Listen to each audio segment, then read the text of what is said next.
বৌমা চিৎকার দিল কেন? বৌমা, বৌমা, বৌমা, কি হয়েছে মা তোমার? বৌমা, না বৌমা তো কথা বলতেছে না। দেই এটা সাজুকে ফোন দেই, ফোন দেই।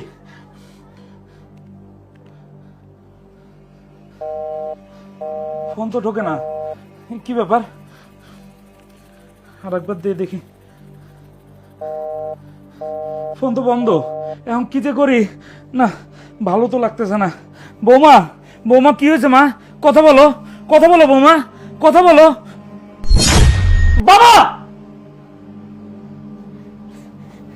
তুমি আসছো জানো, তুমি যদি আর একটু দেরি করতে তাহলে বাবা আমার সর্বনাশ করে ফেলতো। কি বলছো তুমি? বাবা কেন তোমার বিছানায়? আরে এটাই তো তোমাকে আমি বলতে চাচ্ছি। জানো, বাবা আমাকে 1 লক্ষ টাকা অফার করেছে ওনার সাথে বিছানায় থাকার জন্য। উনি অনেকদিন ধরে আমার দিকে খারাপ নজর দেয়। আমি তোমাকে অনেকবার বলার চেষ্টা করেছিলাম, কিন্তু ভয়ে কিছু বলতে পারিনি। আর আজকে তুমি না থাকাতে উনি সুযোগ নিয়ে আমার এত বড় সর্বনাশ করতে চাইছে। সি সি বাবা, সি। বাবা তোমার লজ্জা নেই? তোমার লজ্জা বলতে কিছু নেই বাবা? ও তো তোমার পুত্রবধূ, ওর সাথে কিভাবে তুমি? সি।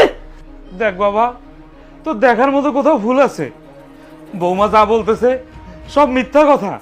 আমি আমি এসব কখনো বলিনি বৌমাকে। বাবা তুই বোঝার চেষ্টা কর বাবা, আমি এসব বলিনি বাবা। বাবা কি বলতেছো তুমি এসব?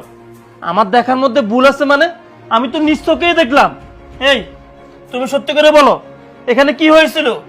বাবার কি এখানে কোনো অপরাধ ছিল, নাকি তোমার কোনো সাধারণ নাটক ছিল? বলো। আমি সত্যি করে বলছি। তুমি এসব কি বলছো? সাধারণ নাটক কেন হবে? সত্যি বাবা আমাকে অনেকদিন ধরে এই অফারটা দিচ্ছিল। বাবা নাকি আমার সাথে 1 রাত কাটাতে চায়। তুমি জানো আজকে বাবা আমাকে 1 লক্ষ টাকা অফার করেছে। আমি তো তোমাকে সবকিছু বলেছি। আর তুমি বলো, আমি তো তোমার বিয়ে করা স্ত্রী, আমি তো তোমাকে খুব ভালোবাসি। আমি কেন শুধু শুধু মিথ্যে কথা বলবো? আমি সবসময় ওনাকে আমার বাবার চোখে বাবা 1 লক্ষ টাকা তোমাকে দিয়েছে মানে? কই দেখাও, দেখাও 1 লক্ষ টাকা, আমি দেখি, দেখাও। দাঁড়াও আমি টাকা নিয়ে আসছি। বাবা যদি ওর কথা সত্যি হয় তোমার কিন্তু খবর আছে, তোমাকে এই যে বাসা দেখো থেকে বের। তুমি তো আমার কথা বিশ্বাস করতেছিল না। তুমি নিজেই দেখো, এই টাকাগুলো বাবা আমাকে দিয়ে বলেছিল, বৌমা তোমাকে আমার খুব ভালো লাগে, আমি তোমার সাথে শুধু 1টা রাত কাটাতে চাই। জানো আমি ওনাকে বলেছি আপনি তো আমার বাবার মতো, আপনি কেন আমার সাথে এসব করছেন? উনি তাও আমার কোনো কথা না শুনে জোরাজুরি করছিল। আর ঠিক তখনই তুমি এসে পড়ো। আর এখন কি না এসব মিথ্যা কথা বলতেছে। সি বাবা, সি সি। আমার লজ্জা হচ্ছে তোমাকে বাবা বলে ডাকতে, যে বাবা নিজের পুত্রবধূর সাথে